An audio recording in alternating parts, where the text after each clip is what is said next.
Welcome back. We are going to look at resources and supportive resources, I should say, in part two of our lecture, economic supports, healthcare supports. As we move through each of these portions, we're going to take a look at what we get federally and state provided, but I also want to make you aware of the supports that are in your own community as part of the Folsom Lake College. With that, let's go ahead and jump on in. We'll start with the economic supports. There's quite a few programs under economic supports. We look at them and they can either be public or private. There are some pretty significant differences between public and private. Public economic supports or assistance typically have eligibility requirements. You have to make a certain amount of money, or rather, you have to fall below a certain cutoff in order to get those assistance. It looks like grants of money. It can be help finding a job. It can also be help finding affordable housing or getting food and medicine, and also childcare assistance if we look at things like Head Start. Private is a little bit different. You may not need to meet a requirement, but it's going to be more around personal or emotional maladjustment issues, things that maybe you're not expecting, unforeseen circumstances, emergency cases, and it's going to be in the form of typically financial help. It might also be things like placement in special schools or camps for children. So really looking at the differences between how we look at economic systems publicly and privately. They both meet a need, but in very different ways. All right, moving on to talk about specific federal economic assistance. We have temporary assistance for needy families, which is federal and state funded temporary financial assistance. Its work and time limitations are established by the state, so individually states get to make those rules. We also have unemployment compensation, which is federal and state run. It's financed by employer contributions, so employers are continuously paying into this. The intention of it is that you're supposed to get about 50% of what your normal income would be if you were working, and it's only really temporary relief. There's a short term you're going to be able to receive it. It's not a long-term solution. There's also Social Security survivor and disability benefits. So if this were something where you've been paying into Social Security and then you were to have an untimely death, your children or your spouse might receive Social Security benefits. Could also be the case that you have an unforeseen accident or emergency and you need to go on disability leave. You would also receive Social Security benefits. Looking forward also to supplemental security income. That's a base level income for older and disabled Americans. Things like, making sure that there is some guarantee to living and being able to continue to exist, right? There's veteran benefits that's paid to survivors of military veterans that have died in active duty or veterans that are disabled in the military. So they're no longer able to kind of participate in community living the same way.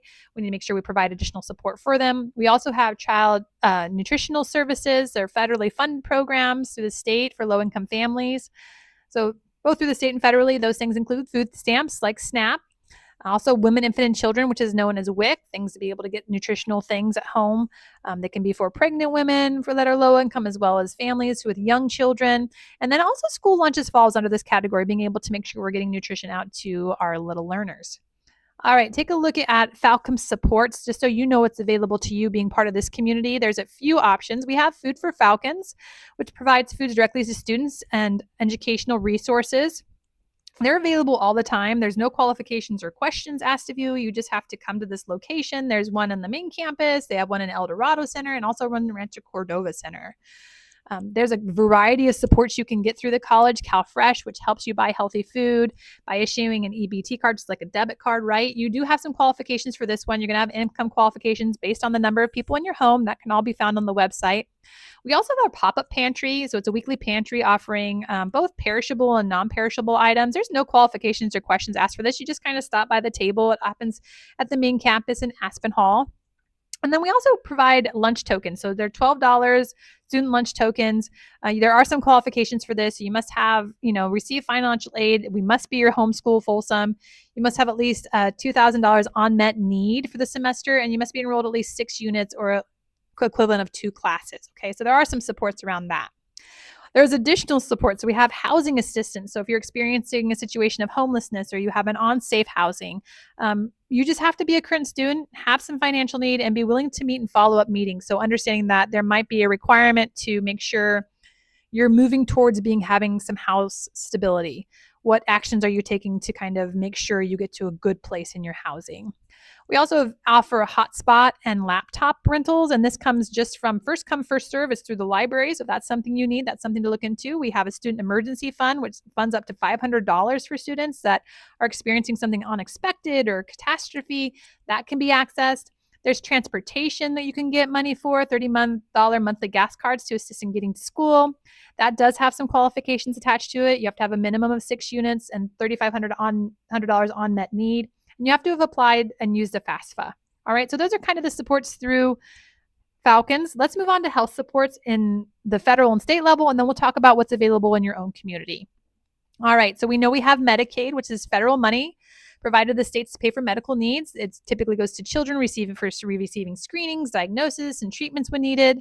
We have maternal and child health services. This is federal money to states to bring down infant mortality rates, improve health for low socioeconomic status mothers and their children, and this includes dental care for children as well. There's also the Center for Disease Control. I know this doesn't provide direct necessarily money to families, but it does give monies to states for vaccines and immunizations, which helps keeps children healthy. We have child nutrition programs, again, looking at how making sure children have proper nutrition is actually a way to be supportive of their health care, because if children have proper nutrition, they're less likely to get sick. So this is in the form of school lunch programs. Again, WIC, Women, Infants, and Children, is another one, and food programs for low-income children with disabilities. All right, let's take a look at what you have at Falcon, Folsom Lake as a Falcon. So we have our Student Health and Wellness Center, and they have two areas they address. The first is physical, and I'm not going to read the entire list for you. If you feel like you need this service, feel free to pause the screen and look at it, but there are a ton of things that help you keep healthy. Things like vaccines and making sure you're staying protected, first aid, all of those pieces are always available to you on campus as a student. The other one is mental health. If you're not aware, there is mental health support on campus for you.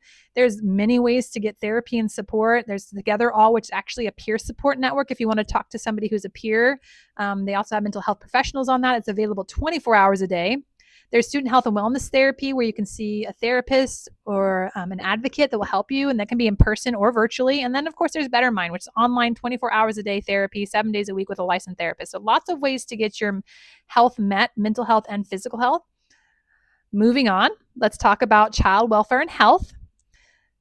Actually, you know what we're going to do? Change my mind. We're going a little long here, so we're going to take a break, and I'm going to come back and see you for child welfare and health. Thank you for hanging with me. Thank you for being flexible when I change my mind. I will see you in the next one.